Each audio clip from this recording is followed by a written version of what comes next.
Comic Book Wednesday! Hey, what's going on, people? Welcome back to Small Couch Reviews. It's your boy Sam on this Pull List Wednesday. This is the time when I want to talk about comic books that I have read that I thought were pretty cool that I want to share with you. So, we're going to talk about Identity Crisis.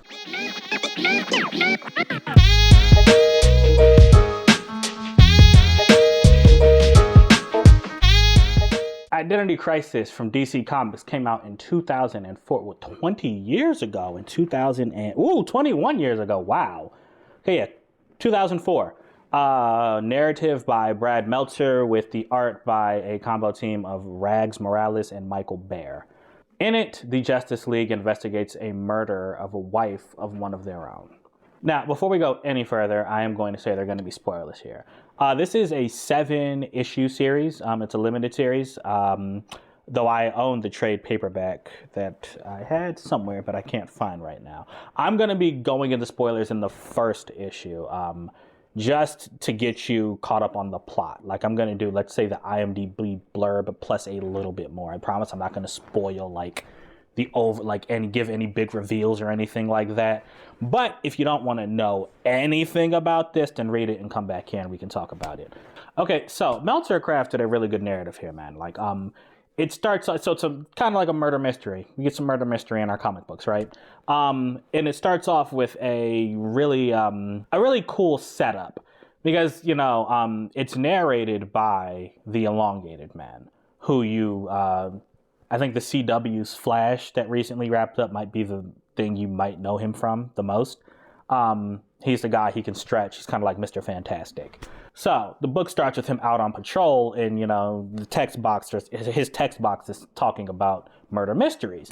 He's like, in a murder mystery, you never really worry about the character you're following because they're your main character. They're never really going to be in any danger. He said, but what if we switch up the formula and we started with a side character? What would happen then? How would you feel? There's actually some danger there. And I like that because even though I like the Elongated Man, he is nowhere near considered a mainstream hero, right? So we have that set up. Now, as he's on patrol, his wife, Sue Dibney, is at home. Elongated Man, just so you know, his identity is not a secret. He outed himself years prior to this, and people know who he is. But his house is fortified with, a lot of Justice League technology to keep her safe. That doesn't matter because someone breaks into his home and murders his wife, his pregnant wife. And that's where our story begins. Burns her alive. Now, I will stop and pause here and say that something else I want to mention. This book, even though I know it's a comic book, it's for teenagers, this is very mature. I guess things were a lot more acceptable back in 2004. There's some stuff in here you should know about just so you're not taken by surprise. Obviously there's murder, but there's some essay, right? There's some serious topics and serious things that go on in this book. Just a heads up for you. It's not egregious at all. In fact, it only happens in, I think, a panel or two, but just a heads up so you know. Anyway, so Sue is murdered. The Elongated Man he is down bad. He's furious at himself because he couldn't protect her and he let his identity, get out there. But then something happens. Other companions of other heroes start getting attacked. And these other heroes did not out themselves. They did not let the public know their identities like the Elongated Man did. And that leads the Justice League to discover that this killer is somebody who knows their identities. Their identities are compromised. Hence the title, Identity Crisis. So the investigation is underway, and Green Arrow, Oliver Queen, he's probably the main character of this whole thing. We hear and see from his perspective a majority of the time after Sue Dibney is murdered. Now, her murder is kind of the catalyst for this whole thing because it's the only one we as the audience know was committed by the actual killer firsthand. All the other ones were done by proxy, right? So that's the one they focus most of their time on. Now, I really like the narrative that is drawn here for two very good reasons. First, the Sue Dibney murder. About five, I think it's 5 or 6 of our heroes, after everyone decides, all right, she was burned alive, we're going to go after everyone who could have gotten in and burned her, we're going to go after all the villains, and they all split up. 5 or 6 of them stay behind because they know who did it. And they know who did it because it's a villain that they wronged in the past. I'm not going to tell you how they wronged them, but just know it was something that was just morally, like, corrupt. Like, you know, my younger self, I know I like felt betrayed when I saw it. I was like, how could you guys do this? Like, you know, you're my heroes and you sunk to their level. Like, it was so bad that when they decided to do it, there was a fight amongst them because people were like, no, there's no way we can do this. And they actually threw fists about it. And one of the main Justice Leaguers found out and was pissed. Like, Green Arrow, when he's telling the story, is like, I've seen mad. I've never seen that mad. That's just to let you know how bad what they did was. So they think it's this villain out to get revenge on them for what they did. And, this villain did something way worse. So, I mean, it's not like it was totally unwarranted, but, just so you know. As a kid, like I said, I was thinking like, man, I can't believe you did this. But as an adult, you kind of realize like, hey, man, I don't agree with what you did, but I definitely understand you being like, bruh, some people just can't be saved. Like, I mean, I'm more, I guess, accepting of that logic now. Still don't agree with it, though. But I really love that aspect because it keeps coming up in the book, like, where do we draw the line? As they keep hunting for this hunting for this killer, rather, the heroes are like, we pushed the line once. Where is the line now? How far do we go? And Green Arrow has a great, sorry,